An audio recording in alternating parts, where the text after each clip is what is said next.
Hi friends, welcome to my channel Siri Pandu vlogs. మేమైతే ఈ మధ్యన అరుణాచలం అయితే వెళ్ళేసి వచ్చాము. అరుణాచలంలో అరుణాచలేశ్వరుణ్ణి దర్శించుకోవడం ఎంత ప్రాముఖ్యత కలిగి ఉన్నదో అరుణాచలంలో గిరి ప్రదక్షిణ కూడా అంతే ప్రాముఖ్యత కలిగి ఉన్నది. అరుణాచలంలో గిరి ప్రదక్షిణ చేసి ఆ పరమశివుణ్ణి దర్శనం చేసుకుంటే సాక్షాత్తు ఆ పరమశివునికే గిరి ప్రదక్షిణ చేసినట్టుగా భావిస్తారు. ముక్కోటి దేవతలు కూడా అరుణాచలేశ్వరునికి గిరి ప్రదక్షిణ చేస్తారని అంటారు. పౌర్ణమి నాడు గిరి ప్రదక్షిణ చేస్తే చాలా ప్రాముఖ్యం కలిగి ఉందని అంటారు. మేమైతే నార్మల్ డేస్లోనే చేశాము. పౌర్ణమి రోజైతే చాలామంది చేస్తారంట గిరి ప్రదక్షిణ. అరుణాచలంలో గిరి ప్రదక్షిణ సమయంలో 8 లింగాలను దర్శించుకోవాలి.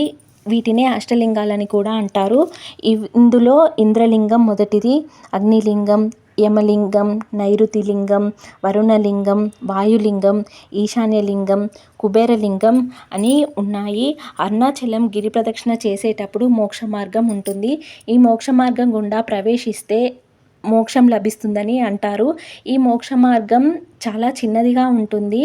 ఇందులో నుంచి ఎంత లావుగా ఉన్న వాళ్ళైనా ప్రవేశించగలుగుతారు. ఇప్పటివరకైతే ఎవరు అందులో ఎంత చిన్నగా ఉన్నా అందులో చిక్కనైతే చిక్కలేదట. ఇప్పటి వరకు అంత ప్రాముఖ్యత కలిగి ఉంది ఈ మోక్ష మార్గము.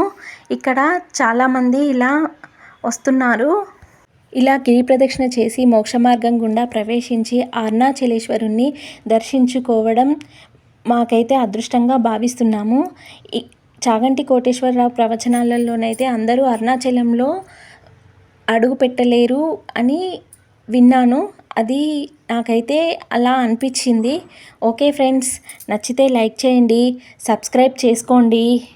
Okay, bye.